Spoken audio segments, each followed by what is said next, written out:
Could you please describe differences between spontaneity in ordinary life, spontaneity in art, creativity, spontaneity in everything empty looking? Well, I don't know.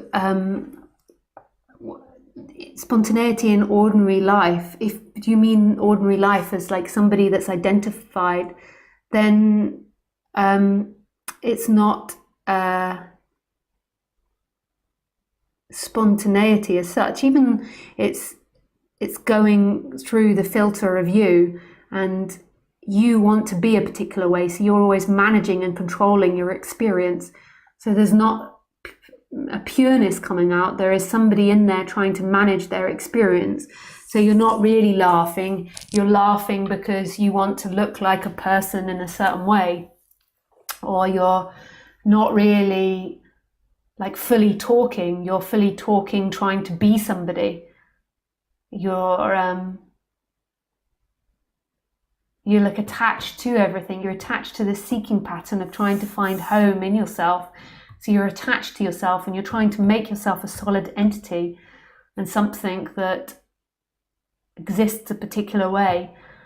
So that's not really spontaneity. That's sort of spontaneity going through a filter of somebody trying to be something, which is okay. And then when people are creating art, often they forget themselves. So they get so lost in what they're doing, they're so involved in it, they forget about trying to be somebody, and they just lose all sense of being that somebody, and they go for it. And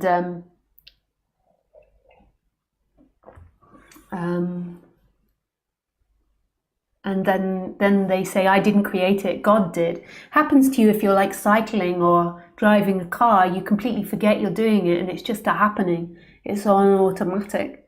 And that's what the whole of life is. It's totally empty. There's nobody doing anything. It's a lie that you are. And when it feels like it's your life, then it becomes heavy and hard to cope with. Everything is empty. There's nobody doing any of it. It's a happening that's totally, utterly empty, and that's exactly what you wanted. There isn't anybody having an experience. There is just experiencing happening and creating happening. The suffering comes when you claim it as yours. And it doesn't mean that when you're creating your art, you aren't artist in your category. So say if you paint like expressionism art, it doesn't mean that you start creating some other type of art.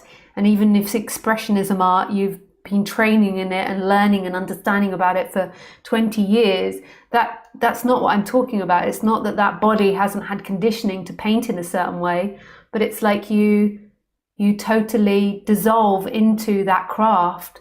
And like driving, I'm not saying that you just get into a car without knowing how to drive and you just spontaneously know how to drive.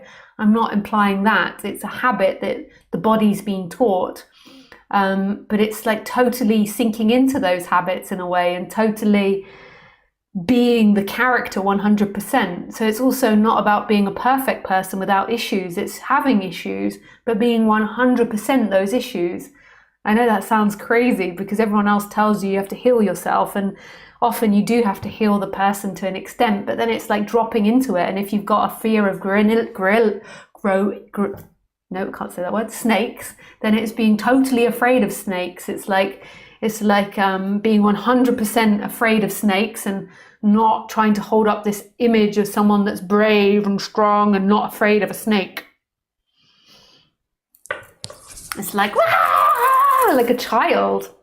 It's like that childlike innocence of being yourself, forgetting yourself, and then just being the way the character is, but there's nobody being it. It's just expressing. It's like, it's not even like it's on autopilot, because that implies something. It's just a happening. Thank you for your question.